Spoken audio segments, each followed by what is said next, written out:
LeVette Fuller, recently elected, recently sworn in, Shreveport City Councilwoman. Hey, Miss LeVette, welcome back to KEEL. How are you this morning?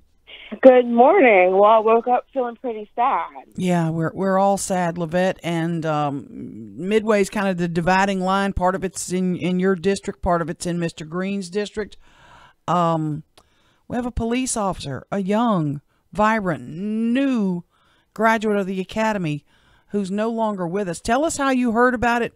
How do you find out this kind of tragic news? The first thing was social media. There's so many people in my community that are following the 911 website or a police scanner. And I had just finished up with the film prize event and checked my phone and got in my car immediately and headed to the crime scene. I also got a phone call from Jerry Bowman because his district also intersects right there, and he started moving before he even realized that it wasn't actually his district. But that's how I heard about it. I think I'm going to be doing a lot closer following of it myself, though. But we can't be everywhere all the time. I'm just glad that I can check in and know that my neighbors are watching when I'm not. Mm-hmm. I would reckon you being on the city council, you being in that position of authority for my goodness, just a couple of weeks, if that. This is new ground for you. It must have been an emotional experience, to say the least, right? It's a very emotional experience, but remember that, and I was telling the deputy chief this last night. I remember the Kon-Tiki. I don't know if y'all remember that. Oh yeah, I do. My first experience of this sort of violence against a police officer goes back to that. And knowing that my dad would be out there, you feel yourself pretty quickly because you don't take anything for granted.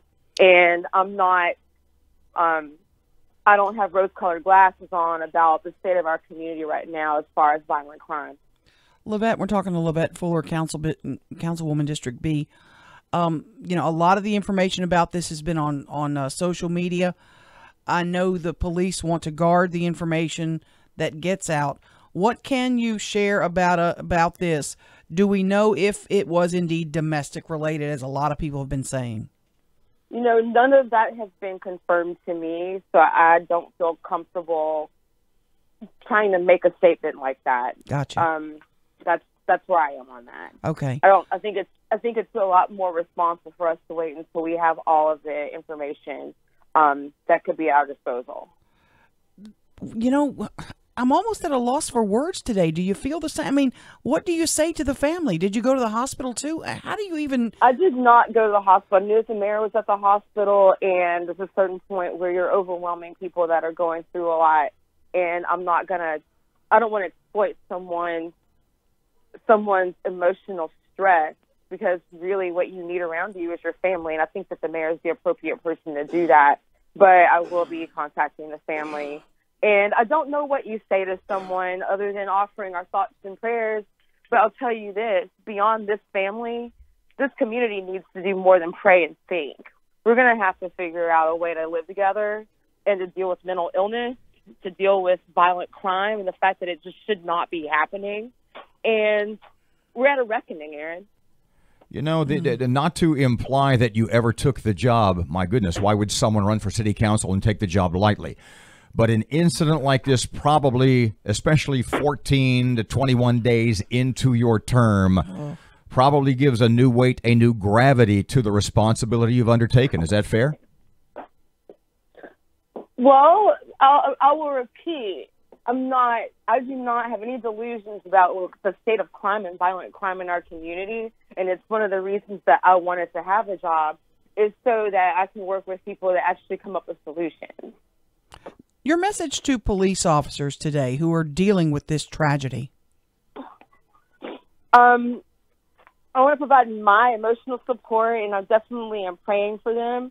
And I want them to know that I don't take lightly the responsibility of police. When you put on that badge, when you put on that uniform, you and your family are making a really big sacrifice for our community. And what can the average Shreveporter do today? We say prayers, but again, is there anything more?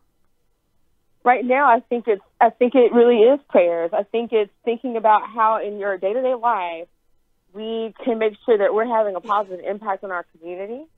I think vigilance is key. I think that we have to overcome our fear of speaking out when we see something. I know that reacting to crime is not preventing crime, but right now we need to be able to at least find a way to get brave enough to report things that we see so that the assailants can actually be taken into custody. Because I think if people realize that there are consequences to their actions, strong consequences to their actions, we might start seeing less of these things.